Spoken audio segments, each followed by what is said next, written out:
You're listening to Edging the Truth. Hello and welcome to episode 11 of Two Steps from the Edge, a podcast presented by Edging the Truth. I'm Andy, joined this time around by my good friend Brian Shenanigan out in Las Vegas, and we have some super interesting topics that we are talking about today. We're going to get right into it. Before we do that, Brian, I do just want to point out this is officially the first time an episode of Edging the Truth or Two Steps from the Edge has been recorded without Red Rasmus in attendance, whether he's on the screen or behind the scenes. So this is a big moment, and I really hope we don't fuck it up. Why'd you say that out loud? I didn't want to say that out loud. That's on you, not me. That's on you, not me. All right. So, man, I'm going to kick it to you. You've got our first article of the day. It seems like a pretty interesting one. Professor from Harvard. Yeah. This was one because I feel like a lot of Edge in the Truth and all of our subsequent episodes these next couple of weeks, we're about that alien life right now. You know what I'm saying? Because it's everywhere. And so this one is from ABC News. Basically, Harvard. I don't know. This video has nothing to do with that. I don't know. It's like it shows like a chase. We got a U-Haul chase. Yeah, it's showing like the weirdest thing. Like it's this professor did not escape with these fragments, but he found fragments of alien technology in a meteor that landed off the coast of Papua New Guinea in 2014. He brought the stuff back to the U.S. He spent, obviously years analyzing it, and confirmed for the U.S. Space Command confirmed with almost near 99.99% certainty that the material came from another solar system. So it's so now it's like we got alien fragments on meteors, and we're out here, you know what I'm saying? Like, and it's like, so the question is, was that meteor like, was that like their, we send Voyager out there and all of our satellites that we pushed out there. Well, was this meteor something that they sent over here to study us, and it burned in on reentry, or that's what it was supposed to do, or whatever? It was, it's still interesting. It's interesting for sure. 99.99% near certainty that the material came from another solar system. Yeah. And it fits right in with what's going on this week, and what we're going to talk about in a little bit with this whole UFO hearing and kind of the world going crazy now that the government's acknowledged that these things are out there and they're real. But this especially leaves a lot of the speculation to like, what exactly was this? Was it a reconnaissance drone? Was this just sent to gather some information, or just surveillance or something like that? Were there fucking people or aliens in this thing? Were they flying it? Was it controlled remotely from wherever they're from? Well, I don't know. Well, and it's because if you look at, like, because we launched those Voyager spacecrafts, right? And like, for those just to get out of our solar system, 10,000 years. 10,000 years for those satellites to get out of our solar system, if they, ever survive that long.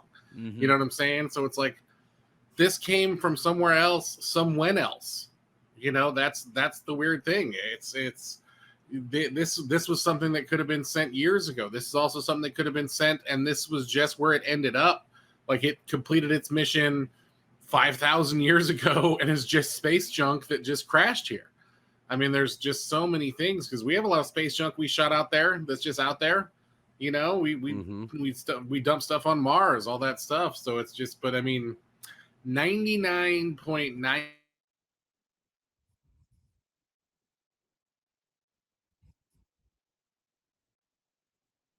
It's crazy. And so it's like, and it's just these, these are the stories that are just, they're footnotes. You know what I'm saying? They're just, right. It was a major ABC News. They took it, but then it's literally like that.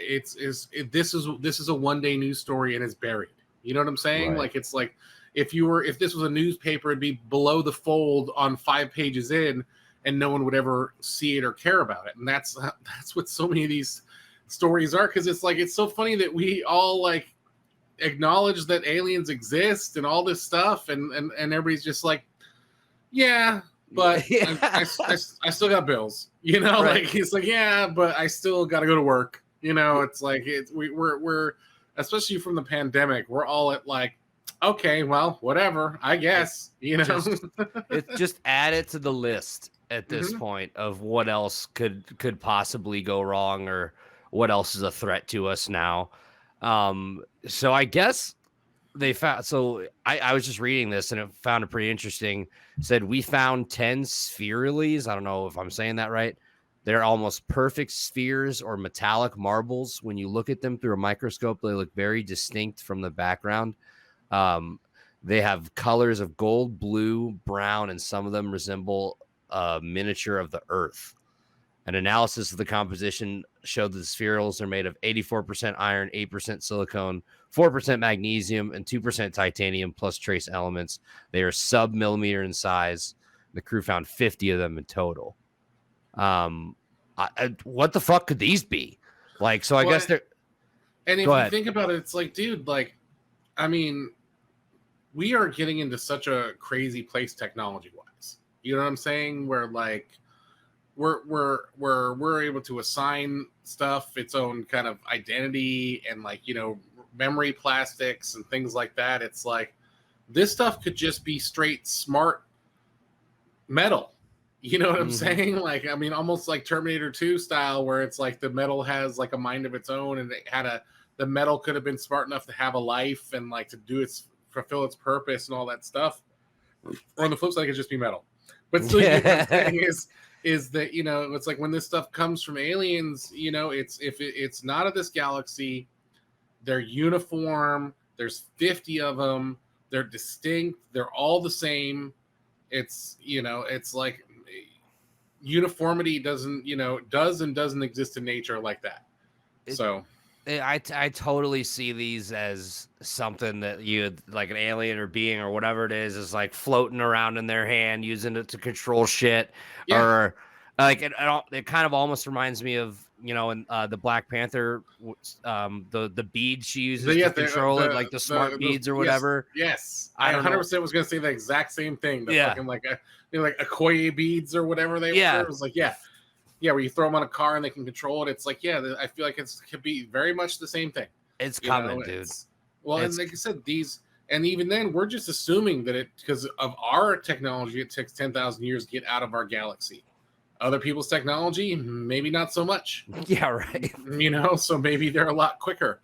You know, we're still over here driving around Model Ts in space, and everybody else is driving around. I don't want to say Teslas. Okay, everybody else is driving around. Let's say Lamborghinis. Everybody else is driving around Lambos, and we're driving around Model Ts. You know, so it's like that's where we are as space travel. We have not even been back to the moon. You know, we don't even really go to space on the regular anymore. So it's like, yeah, we have created a giant barrier around our planet of fucking satellites and trash and bullshit. Like, literally. I mean, like I said, to go with Elon Musk, his Starlink thing has, you know, hundreds of satellites up there. And then this OneWeb thing that we're doing, they just put up hundreds of satellites too. And that's like constellations of satellites basically being cell towers in the sky for satellite communications, and there's thousands of them. And it's like, we're still trying to just get communication on our planet, let alone communicate with other planets. Yeah, no shit. But it's just, I mean, that's it. So there is more stuff coming. And, you know, it was an article I was trying to find here that I couldn't find, but like UFO sightings are up 1,600% in Las Vegas because of that sphere, because you can see it from space. You know, and like, so even the aliens are like, hey, what the fuck's going on over here with this thing? You know, like, so I mean, that's just, I mean, and I think this segues perfectly into your segment, Fudge, you know, because we're just talking about aliens in these streets. And well, I mean, let's throw to you and talk about, you know, what happened in Congress this week with these aliens that once again, everybody's like, okay, whatever. Yeah, it's, they were so concerned about public unrest and people freaking out. And like you said, everybody's kind of just like, oh, yeah, Makes sense. But going back real quick to the sphere, I just imagine like the aliens flying by it. Like, is that a big eyeball? What the fuck? Yeah. What's a giant pumpkin? Yeah, just being enamored by it. So yeah, like Brian said, my article this week is it is from NBC News. So it is going over the 5 most memorable moments from the UFO hearing that went on this past week. So this is a topic that we went over a few weeks ago when it really kind of blew up, that David Grush, the whistleblower, when he came out and started doing the interviews and stuff like that. We've talked about on the pod before, so I figured this would be a nice follow-up. So I figured we'll just go through the 5 points and then just do a couple minutes, go through our thoughts. So it's not just Grush, it's him and 2 other former military officials. One guy's I think it's 2 former Navy pilots as well as him. So let's go to the first one here. So what we're taking away, the government is absolutely in possession of UAPs. Grush, the former U.S. intelligence official, told the panel that he is absolutely certain that the federal government is in possession of UAPs, citing interviews he said he conducted with 40 witnesses over a 4-year period. That's a lot of people, and that's a long time, Brian. Well, and can I just say, this only covers our government. Okay. There's like China, I'm sure, has got some, like I said, stuff.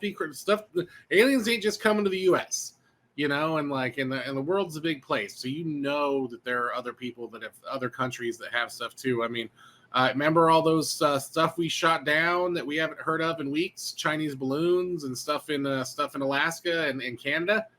Nothing about those recovery efforts anymore, huh? Yeah, it's because there were alien crafts that they freaking probably did. I mean, the Russians got some. I mean, they have so much square footage of land and stuff. Like, it's, like I said, this not only does not surprise me. I mean, because like I said, the conspiracy theories all of a sudden are right, and everybody's just like, yeah, we all agreed. We just didn't want to, we just want to encourage you. So he also talked about the multi-decade Pentagon program that endeavored to collect and reconstruct crashed UAPs. Representative Jared Moskowitz, a Democrat from Florida, asked how such program would be funded, and Grush claimed that the effort is above congressional oversight and bankrolled by a misappropriation of funds. So they're asking for money and saying it's for one thing, not using it for that, and using it to take and rebuild these fucking UFOs. Yeah, that's half our military budget, I think. They just use it wherever the fuck they want. Like, come on. So he says he has specific knowledge of this happening, but he could not provide more details, claiming the information remains classified. Next up, non-human biologics were found at the crash site. Grush, who underscored that he has not personally spotted a UAP, told the panel he knows of multiple colleagues who were injured by UAPs. He also said that he interviewed officials who have recovered non-human biologics from crashed UAPs. Fuck. How could I forget you, Brian? Back to the show. Grush said he prefers to use the term non-human rather than alien or extraterrestrial. So that's a new one, I guess. Are we going to get canceled for saying alien? Is non-humans the PC term now? He was asked to substantiate the crash UAP's claim. The former intelligence official said he could not divulge specific details, once again claiming the information was too sensitive to share with the public. He did say, I have to be very careful here. What I personally witnessed, myself and my wife, was very disturbing. A Pentagon spokesperson said that Grush's claims are false. What do you think about this one? So we got him and his wife. Like, it's like the whole family saw this shit. Yeah. But it's like, dude, yeah, you're telling me something was flying these unidentified ships? Of course they found biologics. That's why they crashed. Something happened and they crashed. Now, if they say and they found remains, they had some. There's got to be a live one somewhere. You know what I'm saying? Sure. Like, for sure. There is a live alien somewhere in a tank, in a cage, in a glass case. There's being studied and poked and prodded and shit. Just like in the fucking Independence Day. Yes. Yeah. 100%. One. And next up, we have officials must establish a safe and transparent reporting process. Some lawmakers and witnesses pushed the federal government to establish clear channels to communicate UAP information with both the public and the military, and said the military should establish a comprehensive reporting process for unidentified object sightings. Ryan Graves, a former Navy pilot, so he's the second guy who spoke in this hearing, told the panel that military pilots do not feel adequately briefed on UAPs, which he says leaves them unprepared to respond to UAP encounters. Do you think they're just sending them up there not saying shit about these things, Brian? I mean, I think it's one of those things where, like, pilots, like, you got to get 100 hours to fly a plane. You know what I'm saying? That's a lot of time in the air. And frankly, there ain't a lot to look at up there. You're looking at the ground or you're looking at stuff in front of you to not run into stuff. So when you see something, it's like, I almost feel like this is like one of those things where they're like, hey, look, there's another object over there. It doesn't show up on my radar. Like, cool, I'm not going to hit it. All right, keep going on. And because it's literally, I'm sure they see stuff all the time, especially commercial pilots, you know, and it's like, and it's almost to the point of, I don't want to report this because of the paperwork, if nothing else, you know, like it's just general, like, it's like, oh yeah, look, there's another UFO. All right. That's funny. Isn't it, Carl? Yeah. Let's just we got to land this so I can get to the hotel, you know, and it's like, that's just where it's kind of at is, you know, and like you said, if you say anything, I mean, you're a kook. It's always been kooked, and it's been our government that has basically driven people to be kooks. And by saying they're wrong, this doesn't exist and all the stuff, and now they acknowledge it, it's like all the kooks are like, see, I told you, I told you, you know, and but there is still that stigma. I mean, it's up there with, you know, believing in tarot card readings and psychics and stuff like that. It's just they made it that kookified that you got to be off your nut to believe in aliens or have had sightings and encounters. And don't get me wrong, there's a lot of people with these abduction stories that are like, you know, that are definitely not plausible. But that's more of a testament to our mental health in our country more than anything. But it's because of all that stuff and the stigma. Yeah, nobody's there is. Who am I going to call? If I see an alien tomorrow, who am I going to call? I mean, remember we had that whole Las Vegas thing where they landed here? They called the cops. The cops were like, we don't know what to do. You know? They did, yeah. They're like, what, are they still back there? I'm like, well, I'm not going back there. You know, it's like, yeah, hey, if they come back, don't call us. That was direct quote. But that's a great segue here. Next one was stigma associated with sightings silences possible witnesses. Witnesses and lawmakers at the hearing argued that the stigma associated with reporting UFO sightings, as well as the alleged harassment of those who work to investigate them, may be hindering our efforts to determine their origin. Exactly the point you just hit on. Yeah, you're labeled as a kook. Yeah, I tell you, I saw something. Okay, and you're going to tell me to take a day off when I need that money. You know what I'm saying? And it's like, so yeah, of course I'm not going to say nothing. Absolutely. So pretty much, you know, we need more transparency.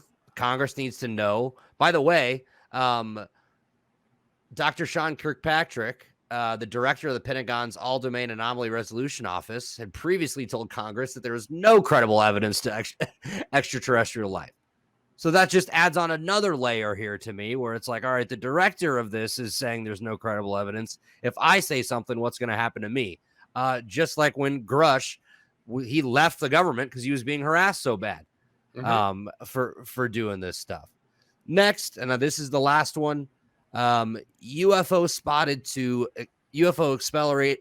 God damn it. Trying again.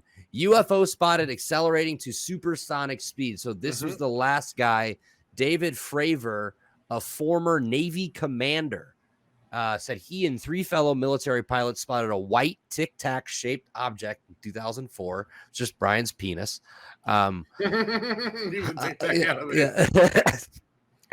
Hovering below their jets just above the Pacific Ocean. As he descended to inspect the sighting, he claimed the unidentified aircraft, which he said bore no visible rotors, wings, or exhaust, began to ascend and approach his fighter jet. He claimed that the UAP then vanished, only to reappear a few seconds later, but this time it was spotted 60 miles away. Fravor told the committee that the technology he and his team encountered defies logical explanation. The technology that we had faced is far superior to anything that we had, Fravor claimed, and there's nothing we can do about it. Nothing. Yeah, so that'll make you feel pretty good about our safety against these guys if anything were to ever happen. It goes full circle where I started, man. Like we are not even in space right now. It take us 10,000 years to leave our galaxy. These dudes got here. They didn't take 10,000 years and multi-generations to get here. Okay, they got here quick. They get around quick. They have technologies and stuff we don't have. And that's the problem, is even if we get this technology, it's like we can worry about, and I'm sure that's probably where some of our technology came from, stealth stuff, those kind of things, different polymers, different just even techniques they used to put their ships together. I'm sure we figured out, but we can't figure out. It's like handing a child a car motor and saying, go build a car. They're just not going to be able to do it. And it's the same with this. It's like they gave you the most complicated thing in the world, and we're supposed to just figure it out, to figure out how it works, how it's powered, how it could have a fuel that we don't even have existing in this universe or in our solar system. You know, like there's so many X factors to the damn thing. I hate to keep going back to Independence Day, but that's exactly the same thing in Independence Day. They're like, oh, the coolest stuff finally happened when the aliens showed up again. You know, it's like that's the whole thing, is just we just don't know enough about this stuff. And quadruple secret, you know, I'm sure there's not a team of 10,000 people working on. I'm sure there's a team of 10 people working on it. You know, because you got to keep it tight and small. Sure. And like I said, and us having this stuff is because we're trying to get our technology ahead of the other countries. Well, like I said, other countries have it too, and they're trying to figure out the same thing. And we're all trying to keep it under wraps. I mean, this is one of those things that has, like you said, they misappropriate the funds. It's hidden generationally from. It doesn't matter who the president is or whatever. You know, it's hidden from them even because it's plausible deniability. If you don't tell them, they don't need to know. You know, it's like it's once again the same thing happened in Independence Day. How did I not know this was here? You know, and it's all the same stuff. And I believe that that's just where we're at, and it's there.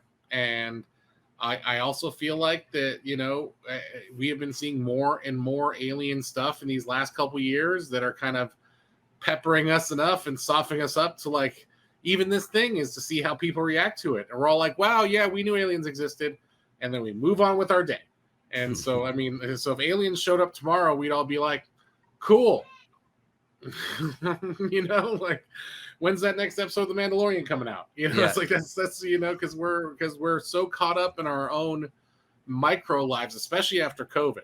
You know, after COVID, where everybody, like, big things turned into small things, and now we're like, yeah, I just want to live my life now. You know, and all of a sudden, a lot of that stuff doesn't make sense anymore, including aliens. Oh, why be afraid of aliens? They're here. Okay, cool. Can they cure COVID? That's what we care about. So it's, yeah, man, it's aliens are here, and like I said, I think more is going to come out. I would even say in the next 5 to 10 years, we're going to hit a new understanding of aliens. But moreover, if I was aliens, I'd be like, now's the time to show ourselves finally, because they can handle it. They won't try to destroy us. I mean, that's the thing. I mean, how long have they been among us now? It's I would think a long time. Either one of us could be an alien right now, and we don't even know it.